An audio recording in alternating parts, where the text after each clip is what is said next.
Shalom, amados hermanos, Yahweh les bendiga. Quiero que toquemos un tema importante sobre el propósito de las parábolas. Las parábolas, que era la forma en que el Mesías hablaba, contenían un misterio, un secreto.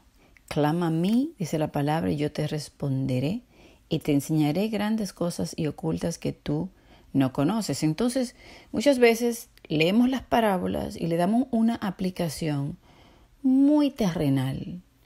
No vamos a lo espiritual, a profundizar en que verdaderamente hay un misterio en ellas. Y eso me lleva a que hay que analizar cada una de las parábolas, porque me parece que no la hemos entendido correctamente y se nos han enseñado mal.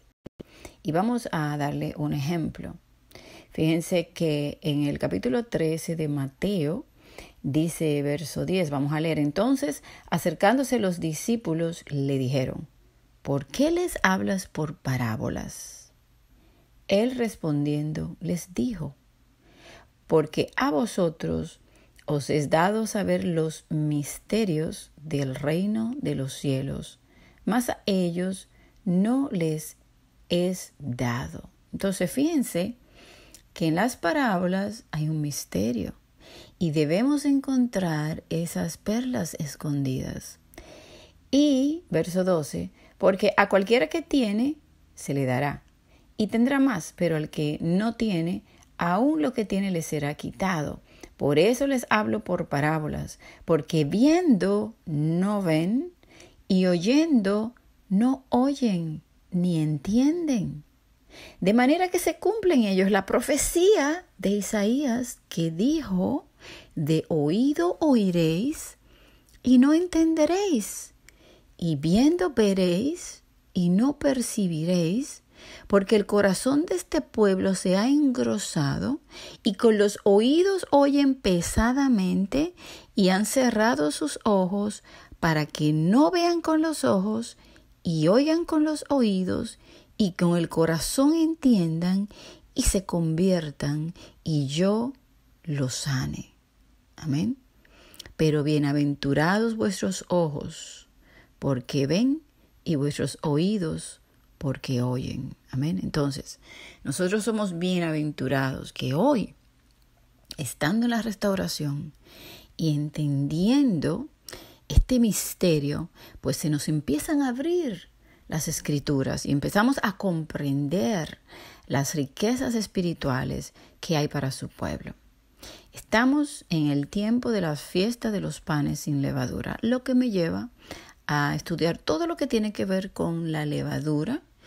Y también hay una parábola de la semilla de mostaza y de la levadura. Entonces, tratando de entender esta parábola, que está en el verso 33 de este capítulo de Mateo 13, dice: otra parábola les dijo: el reino de los cielos es semejante a la levadura que tomó una mujer y escondió en 3 medidas de harina hasta que todo fue leudado.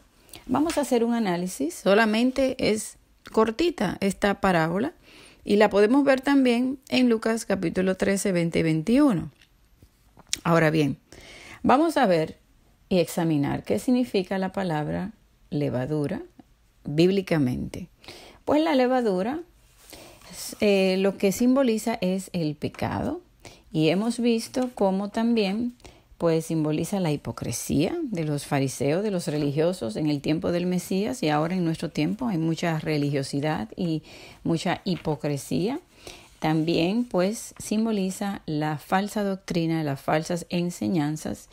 Y pues vimos un ejemplo cuando a los corintios se le está llamando la atención porque tenían un pecado de fornicación, y entonces Pablo les llama la atención a ellos, donde le dice que eso era jactancia, que cómo es posible que ellos pues estuviesen envanecidos Saben que las personas se envanecen muchas veces en lo que conocen, son sabios en sus propios conocimientos, toleran el pecado y fíjense que tenían un problema de fornicación y ellos dicen que ellos debieron haber quitado de en medio el que cometió tal acción. ¿Por qué? Porque estaban pues prácticamente tolerando el pecado en la congregación y significaba esto que un poco de esa levadura que entraba por esta persona iba a leudar toda la masa, o sea, los iba a contaminar. Entonces ahí él dice, limpiaos pues de la vieja levadura, para que seáis nueva masa, sin levadura, como sois, porque nuestra Pascua, que es Yahshua, ya fue sacrificada por nosotros. Entonces, le estaba diciendo, ustedes están aquí tolerando el pecado. La levadura representa el pecado. Dice, un poco de levadura leuda toda la masa. Si ustedes pasan este pecador, esta persona que está haciendo esto, entonces ustedes van a contaminar a toda la congregación. Entonces, fíjense que él dice, límpiense de esta levadura y sean nueva masa, pero sin levadura. Entonces, ¿por qué? Porque si el Mesías fue sacrificado y por medio de su sangre nosotros ahora pasamos a un nuevo hombre, a una nueva vida sin levadura, una masa sin levadura, sin pecado, sin orgullo, sin falsas enseñanzas y lo que representa la levadura, es a través del sacrificio del Mesías. Entonces, también él ordena que se celebre la fiesta, pero de la forma correcta. Y dice, así que celebremos la fiesta, no con la vieja levadura, ni con la levadura de malicia y de maldad. ¿Por qué? Porque la vieja levadura lo que representa es la maldad, el pecado, la malicia, sino con panes sin levadura de sinceridad y de verdad. Entonces, ser limpiados por medio de la sangre del Mesías representa que vamos a caminar en la verdad, en el amor, en la sinceridad, haciendo el bien. Ok, entonces, tocando ese punto de que la levadura representa, simboliza el pecado y que las ofrendas que se le daban al Padre siempre eran sin levadura. No vemos un solo verso en la Biblia que nos hable de que la levadura sea algo bueno. La levadura representa el pecado. Entonces, en Lucas capítulo 12 y verso 1, él le dice, tengan cuidado principalmente de la levadura de los fariseos, que es la hipocresía, y también de la levadura de Herodes. ¿Y cuál era la levadura de Herodes? Antipas era su conducta inmoral y corrupta. Entonces podemos ver hoy pecado de fornicación y muchos otros pecados. Podemos ver la hipocresía de los fariseos, también la levadura, que representa la conducta inmoral y corrupta, y también la levadura de los gálatas, que eran las falsas enseñanzas. No importa cuán inocente o pequeña, escuchen bien, es una falsa enseñanza. Puede ser pequeñita, poco a poco va leudando y terminará por causar serios problemas a todo el pueblo, iglesia o congregación. Se debe reconocer que por muy poca que sea la levadura, esta puede contaminar toda la masa. Entonces, tomando esto en cuenta, que un poco de levadura, míralo ahí, verso 6, ¿no sabéis que un poco de levadura leuda toda la masa? Entonces ahora vamos a entender qué es esta parábola, este misterio de la parábola de la levadura. También, antes de leer de nuevo pues la parábola, fíjense que en Mateo capítulo 16, cuando nos habla de la levadura de los fariseos, que le dice, miren, guárdense de la levadura de los fariseos y los saduceos, fíjense que ellos se quedaron en lo terrenal pensando en el pan, que habían olvidado que no había pan, y él le dice, pero ustedes son de poca fe. O sea, ¿cuántos milagros yo no he hecho? Entonces luego entendieron, fíjense en el verso 12, entonces entendieron que no les había dicho que se guardasen de la levadura del pan, sino de la doctrina de los fariseos y de los saduceos. Entonces, ¿cuántas falsas doctrinas hay hoy en día? Montones, ¿verdad? Entonces, la levadura representa la falsa enseñanza, la falsa doctrina. Ahora bien, cuando nos vamos aquí a la parábola de la levadura, cuando empiezo a leerla, digo, pero es que la levadura no puede ser algo bueno en este sentido, porque hay personas que le dan la interpretación de que lo que quiere decir que el reino, que la iglesia va a crecer mucho como la levadura que hace crecer. Pero sí, esa levadura representa el orgullo, el pecado, las falsas enseñanzas, la fornicación, las falsas doctrinas, la hipocresía. ¿Cómo es posible que Yahweh compare a lo que Él quiera, su reino, con algo como la levadura? Si no hay una sola escritura en la palabra donde diga que la levadura es buena, más al contrario, podemos ir verso por verso y ver que la levadura representa el pecado y que cuando nosotros somos limpios con la sangre del Mesías debemos dejar la vieja levadura. Ahora bien, aquí dice que una mujer, si nos vamos a qué representa una mujer en la Biblia, nos podemos dar cuenta que la mujer representa pues una congregación, una asamblea, una iglesia. Recuerden las vírgenes, recuerden la mujer, la ramera, que vio una mujer en el Apocalipsis. Entonces podemos entender aquí que esta mujer puede representar una iglesia, un sistema religioso que ha puesto levadura en 3 medidas de harina, hasta que todo fue leudado. Amén. Entonces, fíjense algo. ¿Por qué esta mujer escondió? Dice que tomó la levadura y la escondió. Entonces, algo que está oculto, dice la palabra, ha de ser revelado. Incluso cuando la palabra nos habla de la hipocresía de los fariseos, nos dice que todo lo oculto iba a salir al aire. Entonces fíjense que una mujer representa una ramera, ¿verdad? Y dice que pone la levadura en 3 medidas de harina y dice hasta que todo fue leudado. En el capítulo 13 de Lucas hay una pequeña variación. Vamos a leer el texto. Y la diferencia es que dice, es semejante a la levadura que una mujer tomó y escondió. Fíjense, ella tomó la levadura y ella la escondió en 3 medidas de harina hasta que todo hubo fermentado. Ahora bien, si la levadura en los Gálatas representaba las falsas enseñanzas y hoy tenemos falsas enseñanzas por todo lado, fíjense que no importa qué tan pequeñita sea la falsa enseñanza, de repetirla y repetirla tanto por siglos y siglos, pues se hace grande y fermenta toda la masa. Y entonces exactamente lo que hizo.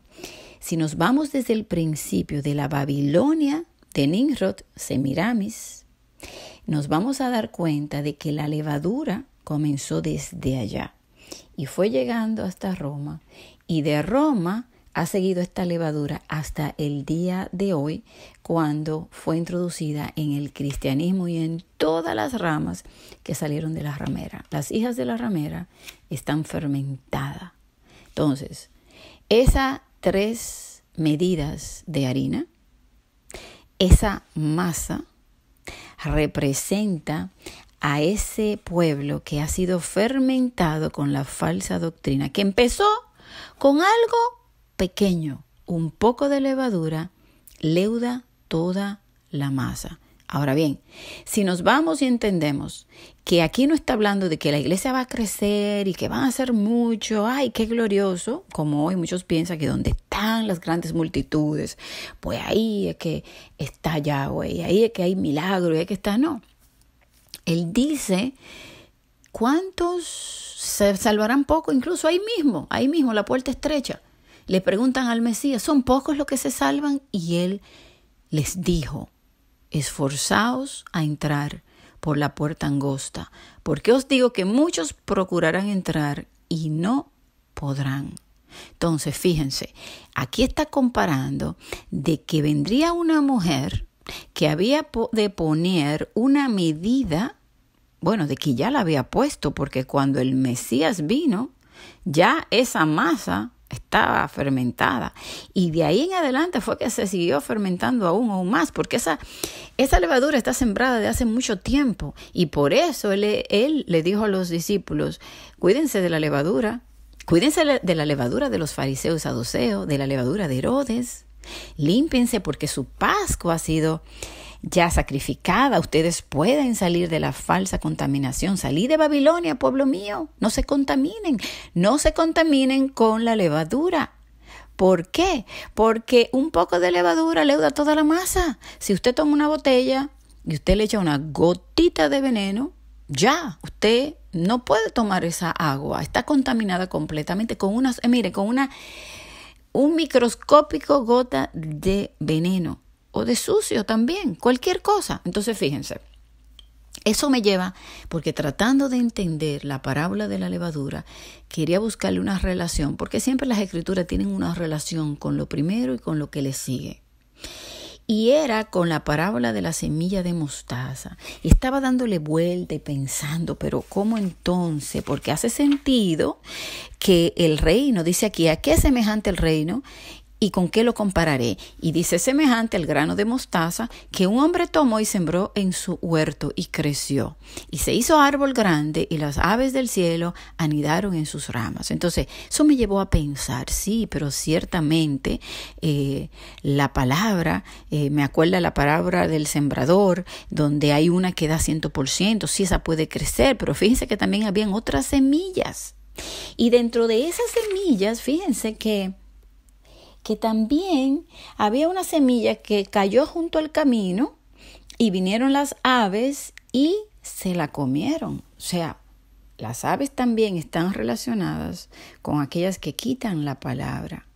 Aquellas que pues también pueden traer una semillita como esa gotica de levadura o esa gotica de veneno y sembrarla de tal forma que empieza a crecer y a crecer y a crecer. Y una pequeña falsa enseñanza puede llegar a ser tan grande como un árbol de mostaza. Entonces, pudiéramos emplearlo por ahí también si la relacionamos con la parábola de la levadura y si continuamos y seguimos con la puerta estrecha. Podemos entender que hay una relación. Y también luego continúa en Lucas, donde nos habla del lamento de Yahshua sobre Jerusalén, donde pues ellos matan a los profetas, aquellos que le traen la verdad, porque aman más la mentira. Y hoy en día se unen muchos. Dice que se reúnen. ¿Por qué? Porque tienen comezón de oír y multitudes para escuchar falsas enseñanzas. Y entonces el reino pareciera que está creciendo, pero está creciendo en corrupción, porque la levadura es pecado, hipocresía, inmoralidad, corrupción, falsas enseñanzas, y así como la semilla de mostaza, que es chiquita, que tú la siembres, hace un gran árbol y donde allí anidan las aves, ¿verdad? Entonces pudiéramos comparar que realmente aquí nos está haciendo una relación con lo que sería la falsa enseñanza y cómo crecería a través de los años, a tal punto que a alguien usted le habla hoy de las raíces hebreas y de volver a las sendas antiguas y dicen, no, pero si por años hemos aprendido esto, no, eso no puede ser verdad. Pero no entienden que un poco de levadura leuda toda la masa, que una semillita de mala enseñanza sembrada puede crecer tan grande como un árbol de mostaza. Y ahora vamos a Daniel capítulo 4. Fíjense que aquí nos habla de la locura de Nabucodonosor y dice que él estaba en su casa y que él tuvo un sueño que lo espantó mientras él dormía y que vinieron imaginaciones y visiones. Y fíjense que él ve un árbol. Y dice en el verso 10, estas fueron las visiones de mi cabeza mientras estaba en mi cama. Me parecía ver en medio de la tierra un árbol, cuya altura era grande. Crecía este árbol y se hacía fuerte, y su copa llegaba hasta el cielo. y se le alcanzaba a ver desde todos los confines de la tierra. Fíjense, vamos a comparar este árbol de corrupción, de la falsa religión que está fuerte hoy en el mundo, llena de orgullo, arrogancia, religiosidad, falsedad, pecado. Y fíjense, dice, su follaje era hermoso y su fruto abundante, y había en él alimento para todos. Debajo de él se ponían a la sombra las bestias del campo, y en sus ramas hacían morada las aves del cielo, y se mantenía de él toda carne. Fíjense que aquí está un árbol tan grande que las aves hacen morada en sus ramas. Y fíjense que viene un vigilante y desciende y le dice: derribad el árbol y cortad sus ramas, quitadle el follaje y dispersad su fruto. Váyanse las bestias que están debajo de él y las aves de sus ramas, mas la cepa de sus raíces dejaréis en la tierra con atadura de hierro y de bronce entre la hierba del campo. Sea mojado con el rocío del cielo, y con las bestias sea su parte entre la hierba de la tierra. Entonces fíjense que ahí pues le viene el castigo a ese árbol frondoso y grande. Por eso le cito esto, para que entiendan que no siempre un árbol grande y frondoso donde las aves anidan siempre se refiere a algo bueno. Fíjense cómo era un árbol orgulloso y cómo es cortado y se le da una sentencia a Nabucodonosor para humillarlo. Así Yahweh va a traer una humillación al mundo cuando venga la ira. ¿Por qué? Porque Él está llamando a salir de esa contaminación, de esa falsa enseñanza, de esa religiosidad. Nos está llamando a limpiarnos de la vieja levadura, y hay muchos que en su orgullo y en su arrogancia y en su religiosidad se han permanecido allí, son sabios en sus propios conocimientos, y fíjense que viene un juicio. Ahora bien, Daniel le da la interpretación al sueño del rey y le dice: el sueño sea para tus enemigos y su interpretación para los que mal te quieren. El árbol que viste, que crecía y se hacía fuerte, y cuya copa llegaba hasta el cielo, y que se veía desde todos los confines de la tierra, cuyo follaje era hermoso y su fruto abundante, y en que había alimento para todos, debajo del cual moraban las bestias del campo, y en cuya rama anidaban las aves del cielo. Tú mismo eres, oh rey, que creciste, te hiciste fuerte, pues creció tu grandeza y ha llegado hasta el cielo, y tu dominio hasta los confines de la tierra. Entonces, fíjense cómo la falsa religión se ha hecho grande y se ha hecho fuerte.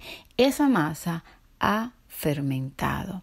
Ahora, vamos a ver el número 3 y el tercio, que tiene que ver con los juicios, porque fíjense que aquí le llega un juicio para ese árbol, y ese árbol es cortado para ser humillado. Pero Nabucodonosor luego reconoció quién es el verdadero Elohim y quién es que reina. Entonces llegará el tiempo donde el hombre será humillado y él va a sacar un remanente, y eso vamos a verlo a través de los profetas, y vamos a ir a Ezequiel.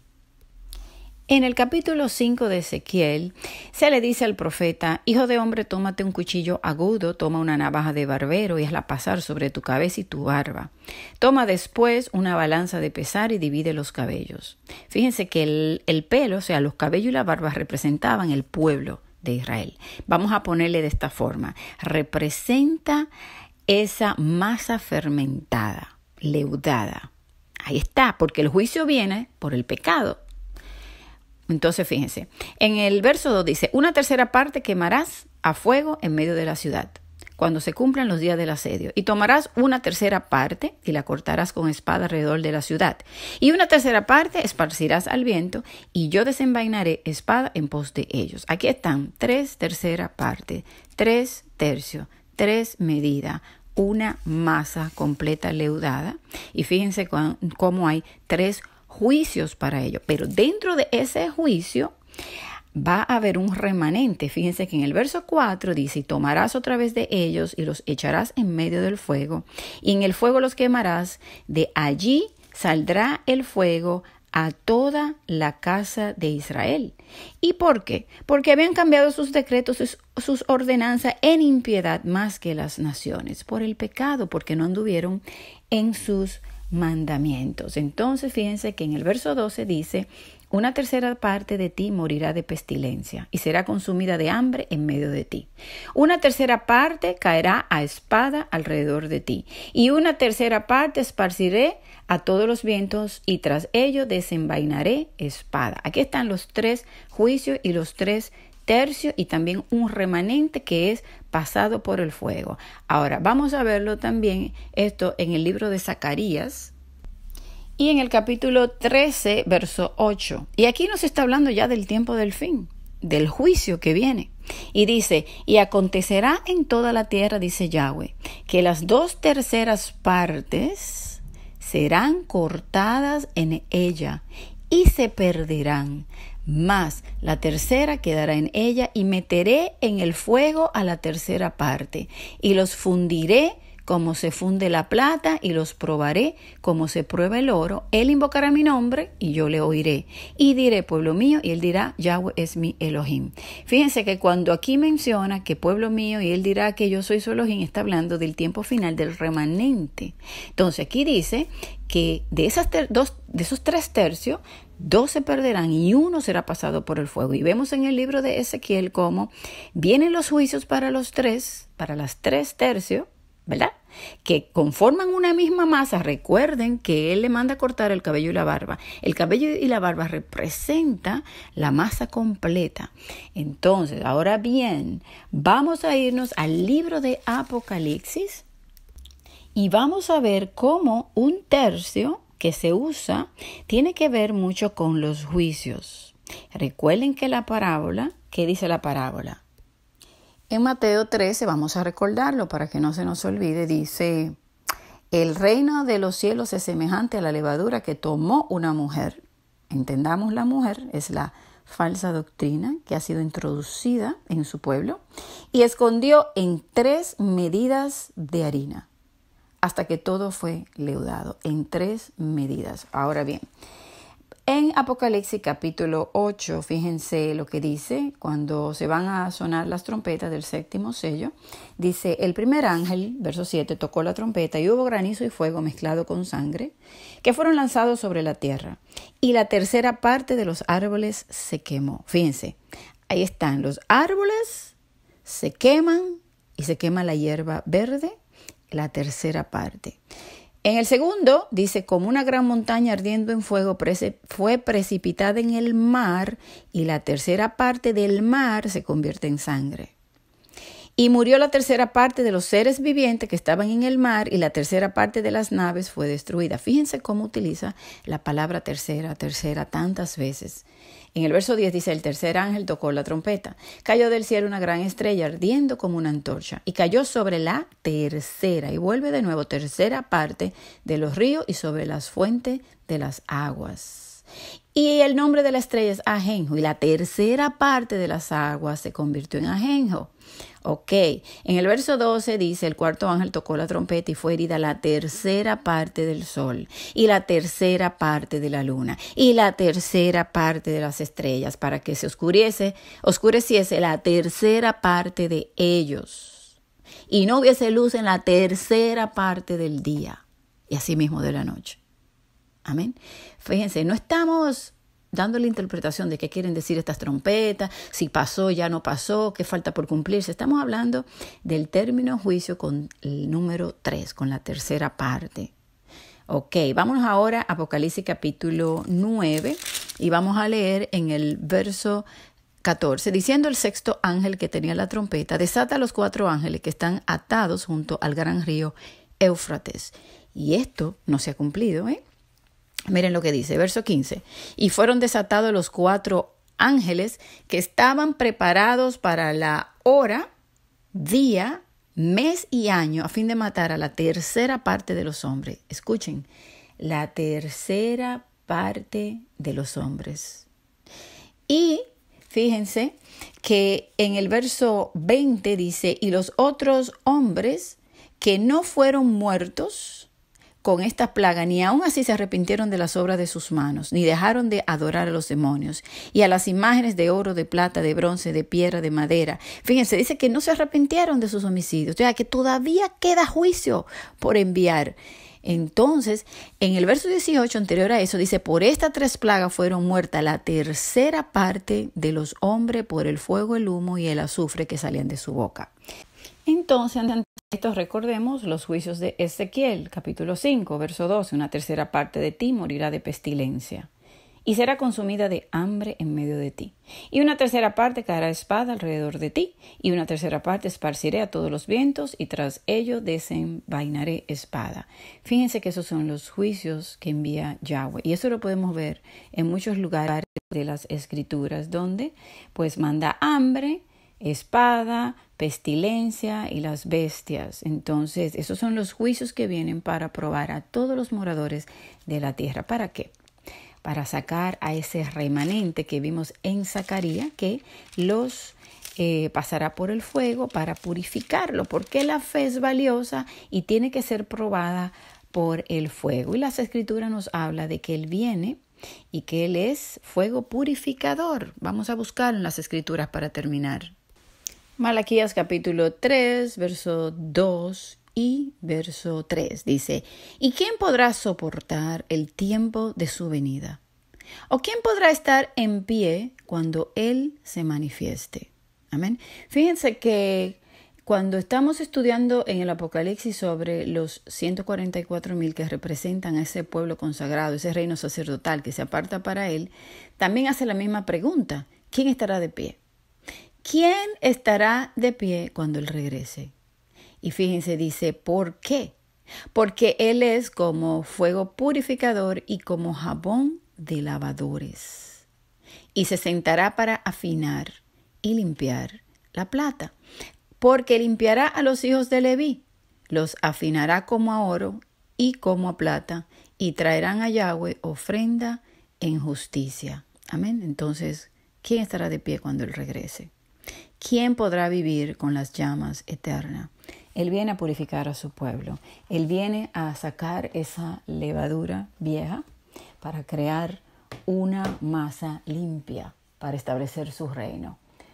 Amén. Este es el tiempo de prepararnos. Este es el tiempo de sacar toda la levadura porque los juicios están pronto. Y si queremos realmente ser guardados del tiempo de juicio que vendrá sobre la tierra, debemos caminar en integridad, guardar sus mandamientos y tener el testimonio del Mesías en nuestra vida, creer en el Mesías como nuestro Salvador, seguirle a Él, caminar como Él caminó. Amén. Que Yahweh les bendiga mucho. Shalom, hermanos.